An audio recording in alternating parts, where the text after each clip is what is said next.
say the greatest strength of the data science program are all of the hands-on materials, the hands-on examples of what you can do. Just as an example, yesterday we tried image processing with Google Colab using some Python libraries, and we used it to change the images from its original to black and white or blurry or negative space, just as examples of what you can do.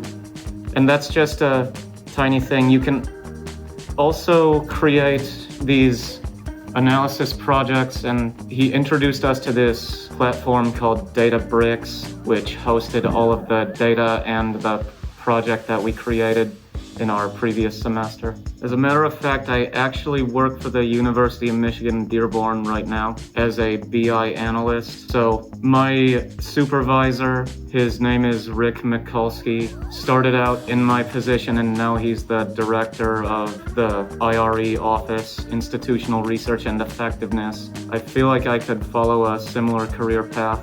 The aforementioned Databricks platform, I used it one day to combine what I do in my day job, which is editing SQL Plus and turning it into a Python data frame. I thought, I really could use SQL queries and easily turn these into graphs or otherwise manipulate the data, something like that. And that's just an example as my day-to-day job. But again, image processing or simple neural networks or other machine learning algorithms like random forest or gradient boosted forest, XGBoost or SVM, or they can be used for things called classification, like take a data frame, predict whether one row is going to be in one of however many categories. We just started with convolutional neural networks, which are better for image processing, looking at images and classifying them. Well,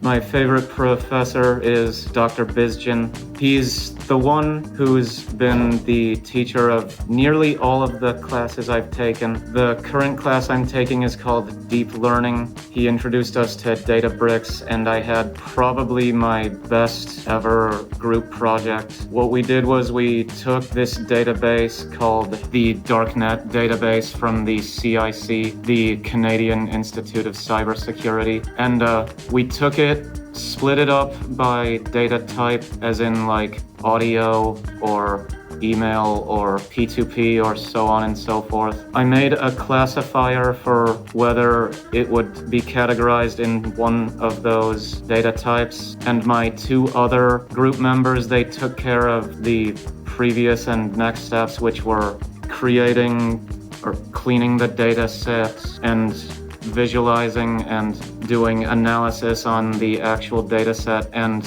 first we classify the data type, then we classify whether it came from the dark web.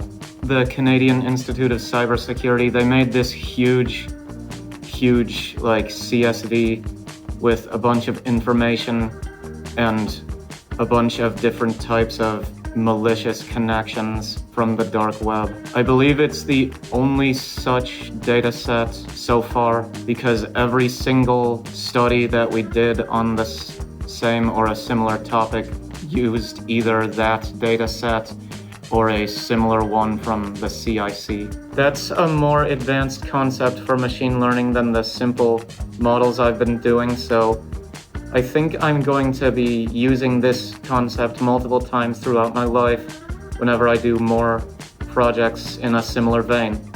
Honestly, I didn't anticipate exactly what tools or platforms we were going to use, but in general, how everything works, how he's shown me, doesn't really surprise me, because it feels like it makes sense. Everything he tells me, everything my colleagues and fellow students tell me. Because the one thing that I like to tell people who don't understand AI or machine learning at all is that at the end of the day, it's just still a computer taking in input and spitting out output based on a program that it makes. And to understand all the models, you need to understand some complicated mathematics, but I mean, that's what computers are best at, mathematics.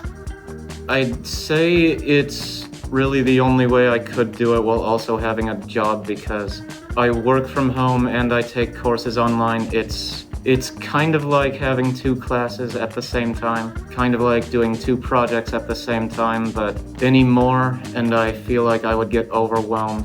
Since I can focus 100%, or rather 50% of my mental energy on one class, I feel like I learn everything more deeply, because I had a hard time as an undergrad because my attention was split two ways each 3 months. And I guess I just don't do particularly well when I feel time crunched, but I never feel time crunched with only one class, because I may have a lot of things to get done, but I have deadlines well in advance, so I think may as well do this early and learn the material now, so when he goes over it again, I'll understand it better next.